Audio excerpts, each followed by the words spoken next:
Diddy really screwed up, and I'm not referring to his criminal trial, which has him sitting in prison right now, but it has to do with something that happened right before he got arrested. If you've seen the Netflix documentary about Diddy, Diddy The Reckoning, which 50 Cent produced, there's some footage there that had never been seen before. This is a photographer that Diddy hired to follow him around and document his life. That footage ended up going to 50 Cent. And maybe that's what Snoop went through, I don't know. But let the people know, because it was too early back then. You know, Pac just had died. So this one night, 50 called me up and, you know, they got him on the phone, man. He was just talking, he was talking about old time shit, you know, sit down with Black Hands, sit down with, you know, with Puff kids, the whole Puff situation, and this documentary. When 50 Cent released his Netflix documentary Sean Combs, The Reckoning, audiences expected a focused deep dive into Diddy, his meteoric rise, unmatched influence, and the legal and reputational fallout now shadowing his empire. But almost overnight, the narrative took an unexpected turn. Online commentators began dragging Snoop Dogg into the storm, fueling viral headlines that claimed he was panicking, hiding, or being shielded from explosive footage allegedly left out of the film. Speculation intensified as former associate Gene Deal and others dropped cryptic remarks that some interpreted as even more damaging than the allegations surrounding Diddy himself. Old interviews resurfaced, blurry clips were dissected frame by frame, and prison phone call rumors were stitched together into narratives that sounded authoritative, but often lacked verified proof. Social media did what it does best: magnified mystery, amplified suspicion, and blurred the line between allegation and fact. Suddenly, fans were questioning Snoop's silence, wondering whether 50 Cent held back key revelations, and speculating about whether another cultural icon was on the brink of exposure. Check out this audio from Suge Knight. It's from his podcast with Dave Mays, and he's speaking on, you know, Tupac and Snoop being cool, and how, you know, after Tupac got killed, Snoop started hanging out with Diddy. And, you know, he also speaks on how, you know, Snoop, he did the Steve Harvey show with Diddy after Tupac got killed. Check this out. Okay. Let's download right now. Then you look at the scenario how everybody used Pac to make their stuff famous or make their project better. You got people who use their songs with Pac and tell them how much they love Pac, but they do songs with Puffy. You got Steve Harvey over that, you know, this motherfucker telling, well, Pac, according to everybody else, he brings Snoop and Puffy on there and say, these are dudes who's running this in the East Coast, West Coast. What's up, Snoop? What's up, huh? Hey, whoa, wait a minute, fellas here, hold on. You know, I know all about this East Coast, West Coast rivalry thing here, but we in Chicago now. This rivalry stuff, we gotta stop it, man. We stop that, we stop a lot of this violence. Yo, Steve, check this, man. All that East Coast, West Coast stuff is a bunch of media hype. It's been my dog from day one, you know what I'm saying? It's all good between me and him. That's my peoples. Real, that's what we came in for. We came in to light it up and ride it up. We make music to the edge. Now, Pac, if you love Pac so much, how you with the motherfucker that everybody say got something to do with the first get down that happened to Pac in New York, then the second one. What you think about Suge comments? And I never asked you this before, but did you have an issue with Snoop hanging out with Diddy after Tupac got killed? I always felt that was wrong. I'm gonna just keep it real. I'm talking about from that. Like now, okay, you know what I mean? I'm 46, Snoop probably early 50s. If he figured out now, he might go by the opinion like, okay, Puffy had nothing to do with Pac. You know, we grown now. If he want to be his friend, no problem. But back then, that was just awkward. You know what I mean? And the reason why it was awkward to me that I never even like it because you knew how Pac felt about this individual.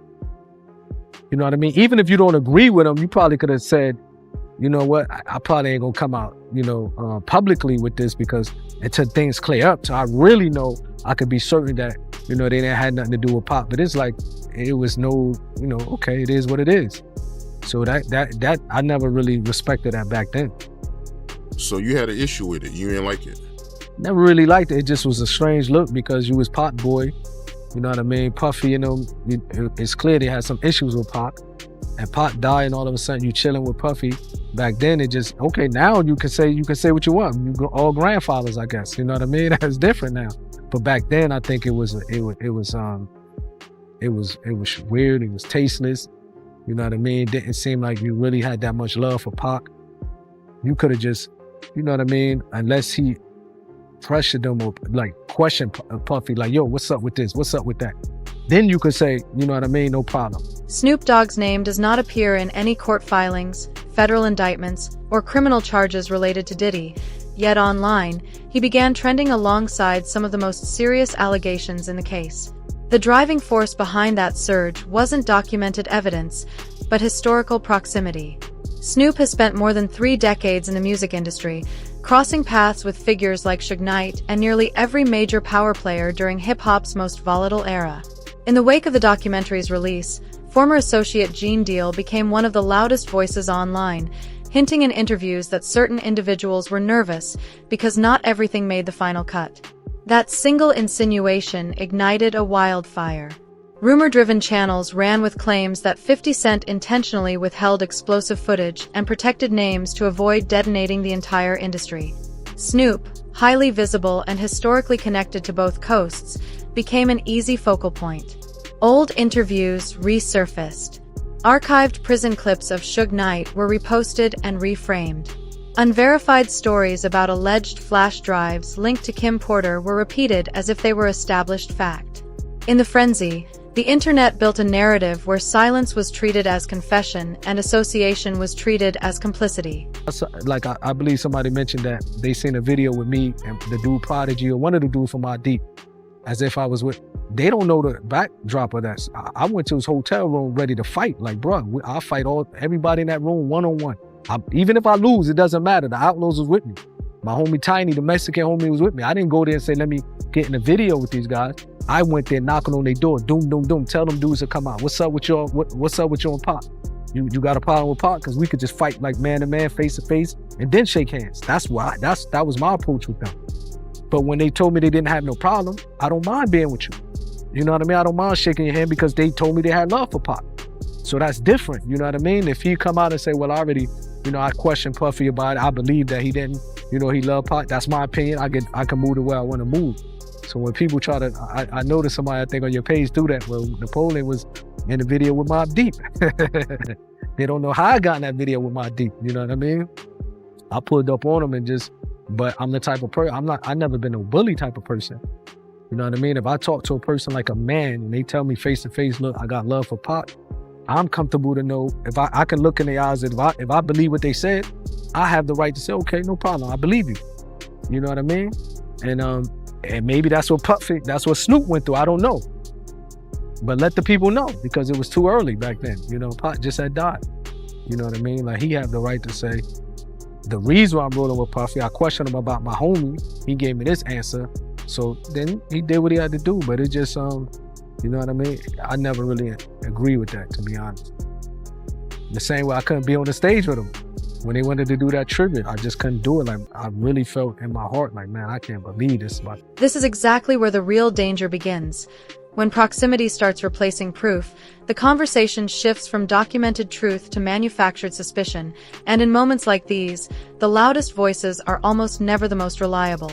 Sean Combs, The Reckoning was never promoted as an industry-wide purge. It was a focused examination of Diddy, his rise through Bad Boy Records, the power structure that elevated him, and the legal unraveling that ultimately led to his conviction and 50-month federal prison sentence. The documentary centered alleged victim testimonies, analyzed patterns of control and influence, and anchored its narrative in verifiable court outcomes. What it did not do was recklessly accuse unrelated celebrities without substantiated evidence. It did not name Snoop Dogg as a participant in criminal activity, nor did it present footage implicating him in wrongdoing. Diddy was doing a documentary thinking he was going to come out triumphant. Yeah, I didn't know that's how this started, is he started filming himself and getting this footage because he thought he was going to beat everything. Okay, Diddy that makes sense. Okay. Has a relationship with Netflix. I knew that. With Ted Sarandis. I saw that. Yes. Okay. And he's filming it there. But of course, when you get, obviously it wasn't a clean sweep on the prosecutor's side, but you're still going to prison. Yeah. He basically kind of scraps it. It's not also Netflix is saying, because they commissioned it, right? Netflix is saying, all right, cool, just turn over what you got, and what we'll do, we'll make it what it is, because we're just following reality. Diddy's like, well, hold on now. If I lost the case, I'm down to still do it with you, but I got to be able to control it. Now, Diddy was probably going to kind of shape this doc to make it look like, hey, this was malicious prosecution. They kind of went really hard at me. Mm-hmm. I'm not a perfect guy, but I am a good guy. Yeah. And Diddy was like, I need to be able to craft it. And Netflix was like, no, you're not. And he's like, well, my question is, did he sign the footage over to Netflix so they own it? Mm-mm. Like, how were they able to do this without his? No, but he didn't pay for it. So essentially, they're calling it a payment error. Ooh. So essentially, the deal falls apart, or he's like, yo, we're not going to do this. So awkward. And the people who did the work that have all this footage, they're like, so wait, you told us to film because this is going to be on Netflix. Now you're saying Netflix doesn't exist, and we're not getting paid because Diddy was going to pay with Netflix money. And Netflix realized this, and they went to the filmers and said, hey, give us the footage. If anything, Sean Combs, The Reckoning demonstrated restraint in a media environment that thrives on shock value and viral outrage. Rather than casting a wide net of insinuations, the film limited its focus to individuals whose involvement was supported by documented records or testimony capable of withstanding legal scrutiny. That distinction matters. The persistent claims about hidden footage implicating Snoop Dogg remain exactly what they are, claims. No verified clips have surfaced. No court filings mention his name. No federal investigators have identified him as a suspect or target. In fact, the public record shows the opposite of tension. After the documentary's release, Snoop openly expressed support for 50 Cent, posting statements that aligned himself with Curtis Jackson and signaling that there was no behind-the-scenes conflict. That reality alone undercuts the narrative that Snoop was fearful of what might be revealed. Genuine anxiety rarely presents itself as visible solidarity. We're going to look at this through the prism of a modern-day rhetorical genius. A modern-day rhetorical genius. We're talking about the one, the great, the 50 Cent. All right, this guy's skill at rhetoric is absolutely next level. And this totally ties in with, how he famously is a big fan of Sun Tzu, The Art of War. Now, rhetoric with a capital R, I can just give you the definition of that. That's basically public speech, particularly public speech that is to persuade.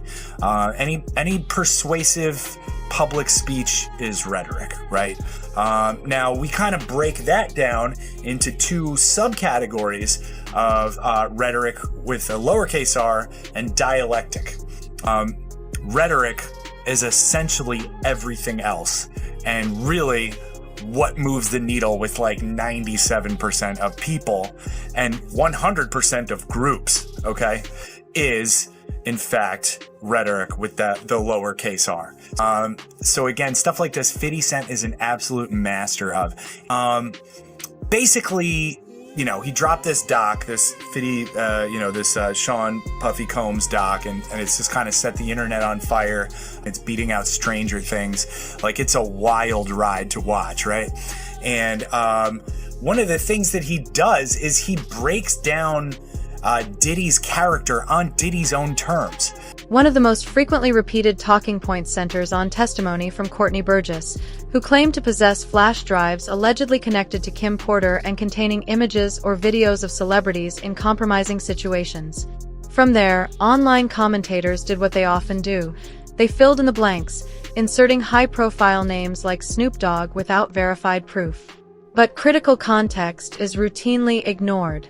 Kim Porter's children publicly rejected the authenticity of any supposed memoirs or materials attributed to her.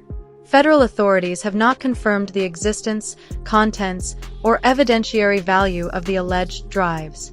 And in legitimate legal proceedings, individuals appearing in questionable material are treated as potential witnesses or victims until evidence proves otherwise. not presumed perpetrators. No verified court document names Snoop Dogg in connection with these claims. No authenticated footage has been released. No formal charges, inquiries, or investigations have tied him to criminal conduct. What happened instead is a textbook example of how misinformation escalates. A suggestion becomes a rumor becomes a headline, and a headline hardens into assumed truth. Because he wanted them to, both Suge and Pac. In the car? They only Pac, and they don't Suge. So allegedly, they got paid $500,000. The $500,000 was paid to the guy on the right, all the way to the right. You see the guy on the right? Corey. He's the one allegedly that got the $500,000. And that money never went to Keefe or anybody else. The guy on the left is the one that stole the chain, the chain, which was a Death Row Records chain. That's a way of saying I got your rapper's chain. Because if you were one of the guys, Death Row. So long story short, this whole thing is a recording that he said this. So what does Diddy do? Rob, can you pull up this song?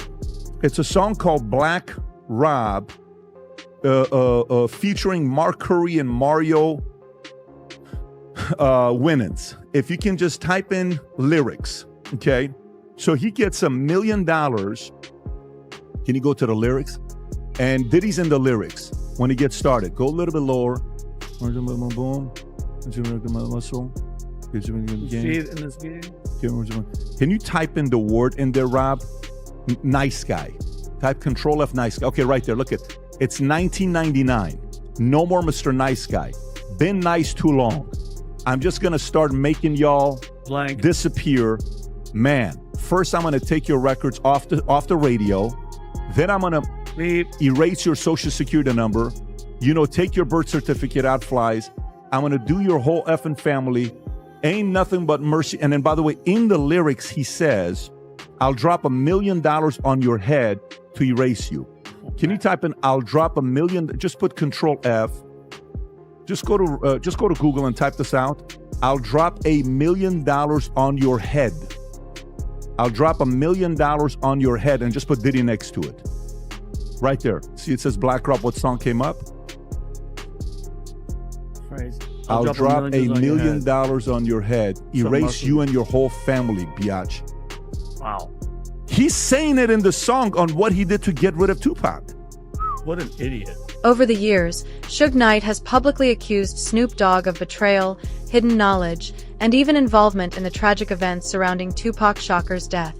These allegations tend to resurface whenever the industry enters another period of scrutiny, reigniting old rivalries and unresolved tensions. But it is critical to separate repetition from proof.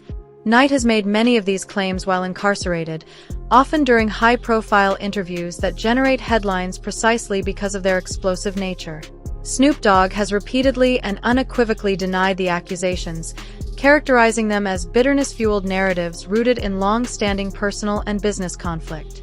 Most importantly, law enforcement investigations into Tupac Shakur's murder have never charged or formally implicated Snoop Dogg in connection with the crime. Despite decades of speculation, no court filings, indictments, or official findings have substantiated the claims, underscoring the difference between provocative statements and legally supported evidence. For being out there and allowing Misa to come out there to make money, however she was doing it, to feed her family. He vowed down that it's like, yo, I ain't never f***ing with her again, and I ain't never f***ing with him again. Puff and Suge had a conversation behind the House of Blues about was we all right, and Tupac was alive.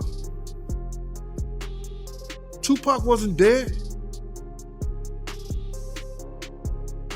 So if it was a war, Suge ain't having no conversation with Puff about we good. I know he could be doing the Hoboken hustle, trying to fool a brother.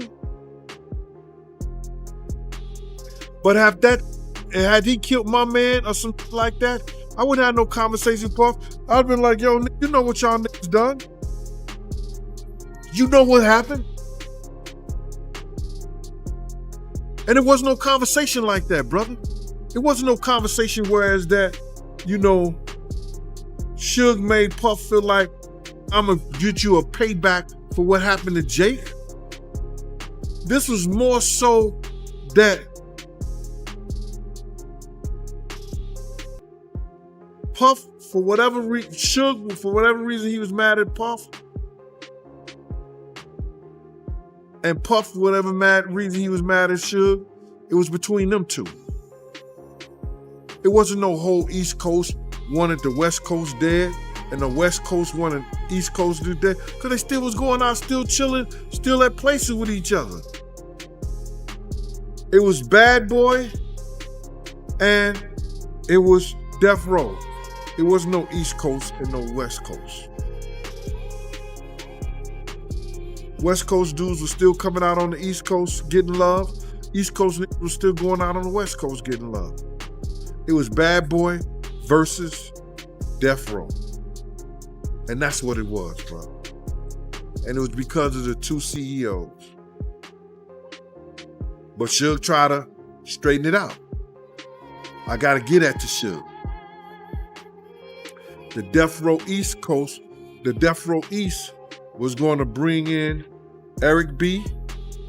It was going to bring in Big D. And those brothers was from the East Coast. So now, they was looking for a representative to come to the meeting from Bad Boy so they could straighten out the between Pac and Big and Death Row and Bad Boy. And Puff is the one who refused. Puff is the one to refuse to send a representative or either come himself. And got mad at Zip and them because they were in the Mirage on 57th Street partying with Suge Knight. Got mad at them. And Zip hung up the phone on him behind that. But what you mean by... And yet, in the online arena, repetition is often mistaken for verification. The more a claim is echoed, clipped, reposted, and dramatized, the more credible it begins to feel, even when no new evidence has ever surfaced to support it. That psychological effect is powerful, and many content creators understand exactly how to leverage it. What frequently disappears in the noise is context.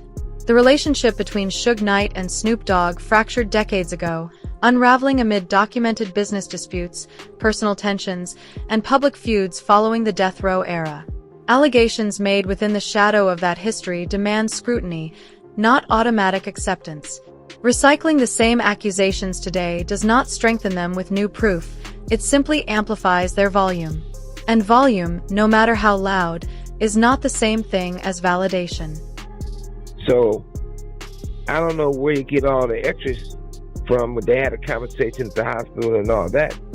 That's absolutely not true. Say less, if you know what I mean. But instead of just saying less, since I've been in here,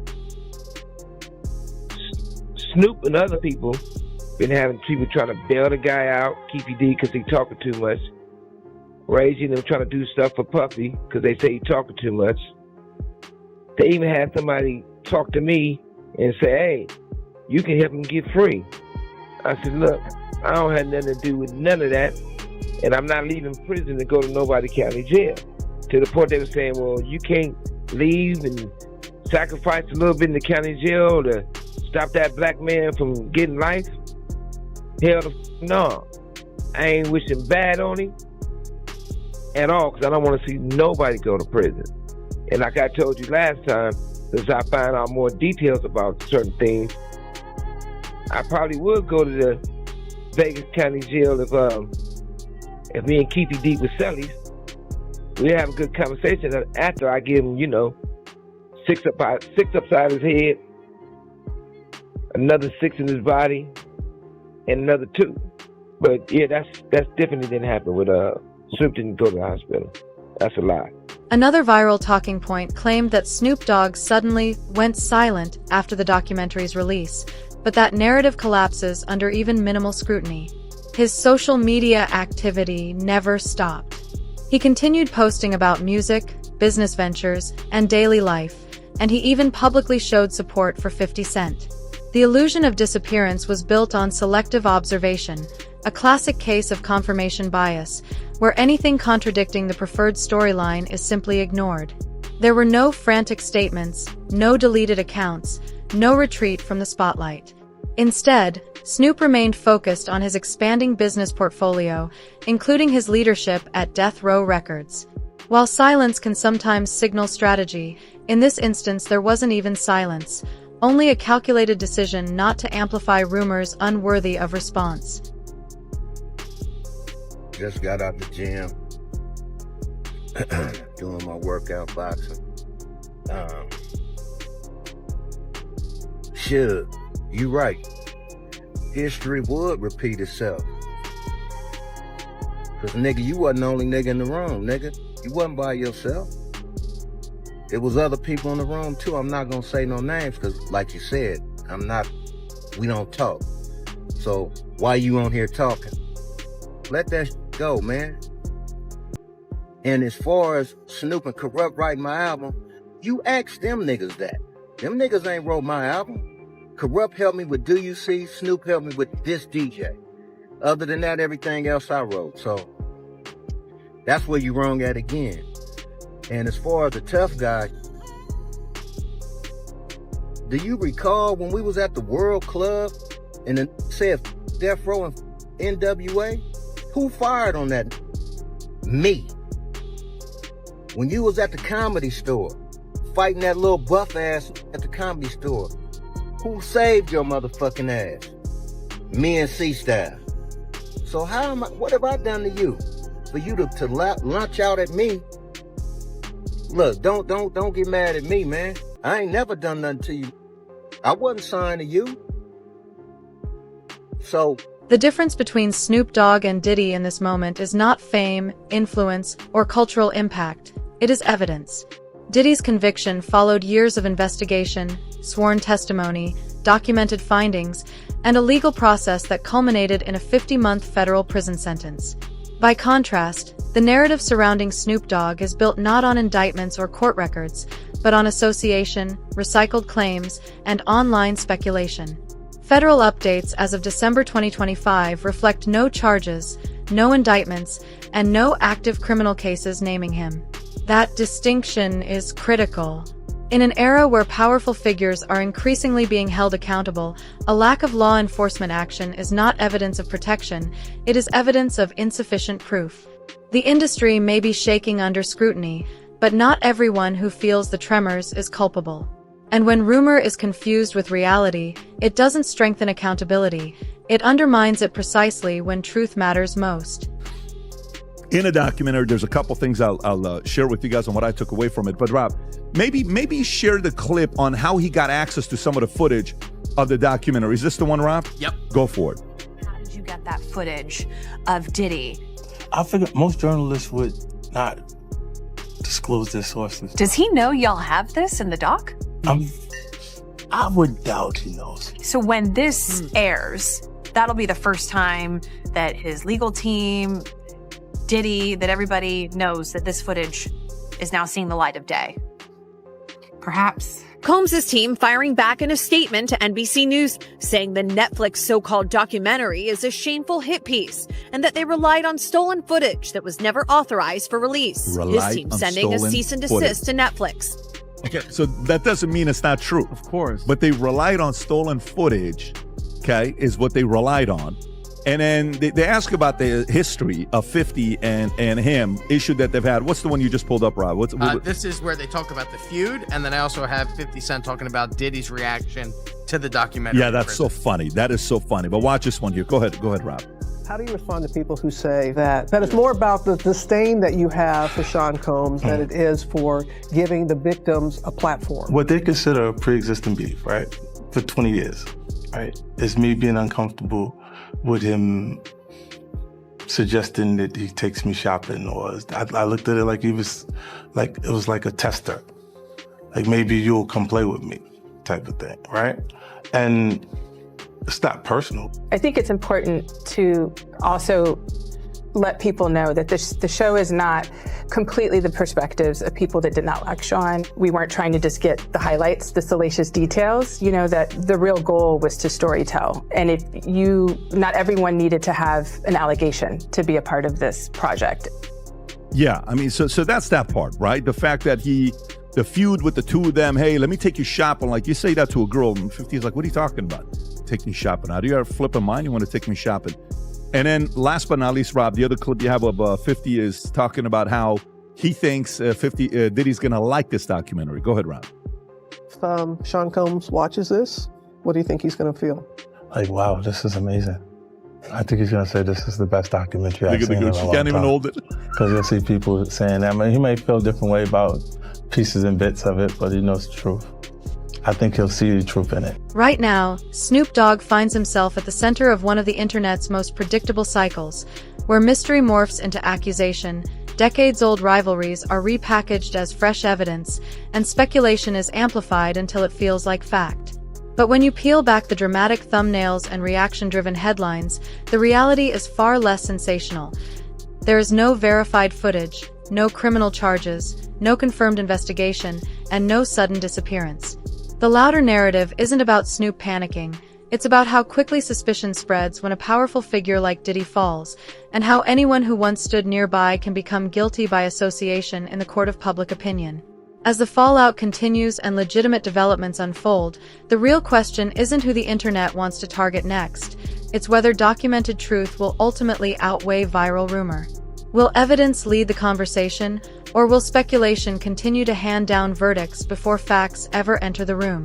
Share your thoughts below, subscribe for grounded updates as this story evolves, and as always, stay informed, stay critical, and keep it real.